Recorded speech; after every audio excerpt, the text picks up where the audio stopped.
1.5 Basic properties of electric charge. We have seen that there are two types of charges, namely positive and negative, and their effects tend to cancel each other. Here, we shall now describe some other properties of electric charge.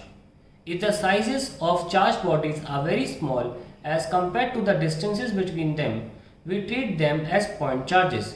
All the charge content of the body is assumed to be concentrated at one point in space.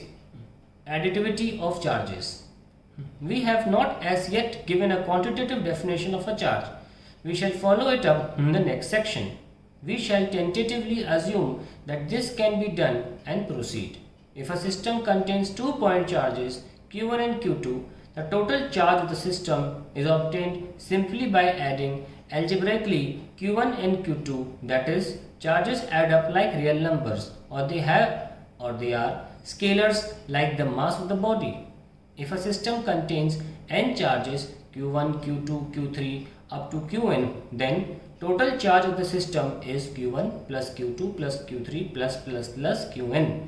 Charge has magnitude but no direction, similar to mass. However, there is one difference between mass and charge. Mass of body is always positive, whereas a charge can either be positive or negative. Proper signs have to be used while adding the charges in a system. For example, the total charge of a system containing 5 charges 1, 2, minus 3, 4 and minus 5 in some arbitrary unit is plus 1 plus 2 plus minus 3 plus 4 plus minus 5 equals to minus 1 in the same unit. Charge is conserved. We have already hinted to the fact that when bodies are charged by rubbing, there is a transfer of electrons from one body to other. No new charges are either created or destroyed. A picture of particles of electric charge enables us to understand the idea of conservation of charge. When we rub two bodies, what one body gains in charge, the other body loses. Within an isolated system consisting of many charged bodies, due to interactions among the bodies, charges may get redistributed, but it is found that total charge of the isolated system is always conserved. Conservation of charge has been established experimentally. It is not possible to create or destroy net charge carried by any isolated system, although the charge carrying particles may be created or destroyed in a process.